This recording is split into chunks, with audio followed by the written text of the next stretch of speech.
9 साल के मासूम की शिक्षा मंत्री से भावुक अपील। मेरे दादा दादी बूढ़े हो गए हैं, मम्मी पापा को घर के पास भेज दीजिए।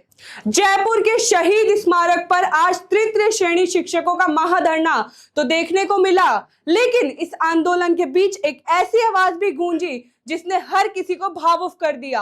यह आवाज किसी नेता या शिक्षक की नहीं, बल्कि महज 9 साल के एक मासूम बच्चे की थी, जिसने कैमरे के सामने शिक्षा मंत्री से ऐसी अपील की कि वहां मौजूद कई लोगों की आंखें नम हो गई। जयपुर के शहीद स्मारक पर प्रदेश भर में आए हजारों तृतीय श्रेणी शिक्षक, शारीरिक शिक्षक, प्रबोधक और प्रयोगशाला सहायक वर्षों से बंद पड़ी तबादलों की प्रक्रिया को शुरू करने की मांग को लेकर धरने पर बैठे हैं। शिक्षकों का कहना है कि वर्ष 2018 के बाद से उनके स्थानांतर नहीं हुए, जबकि प्रथम और द्वितीय श्रेणी शिक्षकों की तबादले किए जा चुके हैं। उनका कहना है कि वह केवल अपने परिवार के साथ रहने का अवसर चाहते हैं। धरने के दौरान शिक्षकों ने अपने हाथों में वरिष्ठता त्याग के शपथ पत्र और स्थानांतरण आवेदन लेकर सरकार से अपील की कि उन्हें नई जगह पर वरिष्ठता का लाभ नहीं चाहिए, लेकिन परिवार के पास रहने का अवसर जरूर मिलना चाहिए। लेकिन इस पूरे आंदोलन में सबसे ज्यादा चर्चा किसी भाषण की नहीं, बल्कि एक बच्चे की भावुक अपील की रही।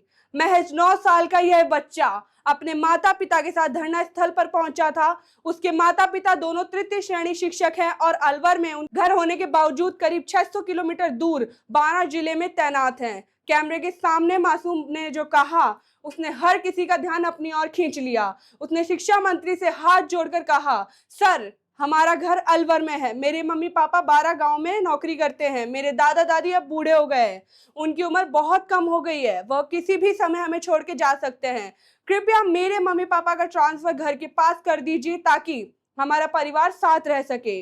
इस मासूम की अपील में कोई राजनीति नहीं थी, कोई नारेबाजी नहीं थी, बस अपने परिवार को एक साथ देखने की एक छोटी सी उम्मीद थी। धरना स्थल पर मौजूद कई शिक्षकों ने भी कहा कि यह लड़ाई केवल स्थानांतरण की नहीं, बल्कि परिवारों को एक साथ रखने की है। वर्षों से अपने घरों से दूर रहने के कारण उनके बच्चे, बुजुर्ग, माता पिता और पूरा परिवार इस स्थिति का असर झेल रहा है। इस दौरान एमटीवी राजस्थान न्यूज के विशेष संवाददाता संदीप अग्रवाल ने आंदोलनकारियों से बात की। शिक्षकों ने साफ कहा कि यदि सरकार जल्द निर्णय नहीं लेती तो आंदोलन को और व्यापक किया जाएगा। अलवर से 12 पहुंच चुकी है, पर अब मम्मी को 10 साल हो चुके हैं। मेरी मम्मी भी 3rd ग्रेड टीचर है, पर मेरी मम्मी को 10 साल हो गए। 10 साल का मैं भी नहीं हूँ अभी, जब से मेरी मम्मी का ट्रांसफर नहीं हुआ है। मेरे पापा भी शिक्षक 3rd ग्रेड के ही हैं। मेरे पापा अब अलवर में हैं, हमारा घर भी अलवर में है, पर अब भी 600 किलोमीटर दूर 12 में है हम। क्या आप ट्रांसफर चाहते हो? मैं ट्रांसफर चाहता हूँ। माननीय शिक्षा मंत्री जी, मैं आपसे हाथ जोड़कर निवेदन करता हूँ कि आप ट्रांसफर करें। नमस्ते, थैंक यू। आप ट्रांसफर क्यों चाहते हो? ट्रांसफर इसलिए चाहता हूँ मैं, क्योंकि मेरे दादा दादी अब हो चुके हैं बहुत ज़्यादा बूढ़े, और अब मरने की कगार पे है मेरे दादा दादी। अब भी ट्रांसफर नहीं हुआ है मेरे दादा दादी हमारा। आप कौन सी क्लास में पढ़ते हो और आप कितने समय से मम्मी पापा से और दादा दादी से अलग रह रहे हो? मैं अभी 4th क्लास में हूँ, बस मैं अभी 4th क्लास में हूँ, और मैं बहुत कम से कम, मैं जब से पैदा हुआ हूँ 5 साल तो मैं हमारे घर पे ही रहा, पर मेरे दादा को लकवा आ गया था तो मेरी मम्मी मेरे को 12 ले आई उनके साथ ड्यूटी पे। इसलिए मैं चाहता हूँ कि मेरी मम्मी का ट्रांसफर हो और सब 3rd ग्रेड टीचरों का ट्रांसफर हो। नमस्ते। बच्चे हो या परिवार, सबको चाहिए ट्रांसफर। नमस्कार मेरे प्यारे शिक्षकों 3rd ग्रेड के, मेरे साथ आप, मेरी मम्मी जो है यहाँ पे, अभी मेरा वो जो था वो लड़का, वो मेरा दोस्त था, उसकी मम्मी और मेरी मम्मी अभी तक 10 साल तक इस छबड़ा में रह रही है। मेरे दादा दादी का घर झुंझुनू में है और मेरे नाना नानी का घर चूरू में है, और अगर ये शिक्षा मंत्री ट्रांसफर नहीं करेगा तो हम 3rd ग्रेड शिक्षक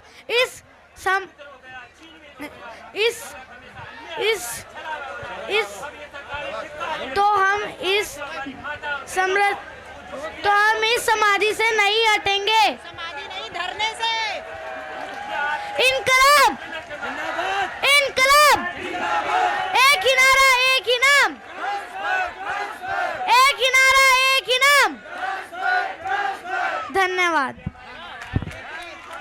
फिलहाल सरकार की ओर से तृतीय श्रेणी शिक्षकों के तबादलों को लेकर कोई नई आधिकारिक घोषणा सामने नहीं आई है, लेकिन शहीद स्मारक से उठी इस मासूम की आवाज अब सोशल मीडिया पर भी लोगों का ध्यान खींच रही है। अब सवाल सिर्फ तबादलों का नहीं, बल्कि उन हजारों परिवारों का भी है जो वर्षों से दूरी की मजबूरी झेल रहे हैं। क्या सरकार इस 9 साल के बच्चे की भावुक अपील सुनेगी? क्या वर्षों से घर से दूर सेवा दे रहे शिक्षकों को राहत मिलेगी? इन सवालों का जवाब आने वाले दिनों में सरकार के फैसले से मिलेगा। ऐसी ही और सच और सटीक खबरों के लिए जुड़े रहिए एमटीवी राजस्थान न्यूज के साथ। नमस्कार। स्वतंत्र और आजाद पत्रकारिता का समर्थन कीजिए, सच में हमारा साथी बनिए। बहुत आसान है दोस्तों, इस ज्वाइन बटन को दबाइए और आपके सामने आएंगे 3 विकल्प। इनमें से एक को चुनिए और सच के इस सफर में हमारा साथी बनिए।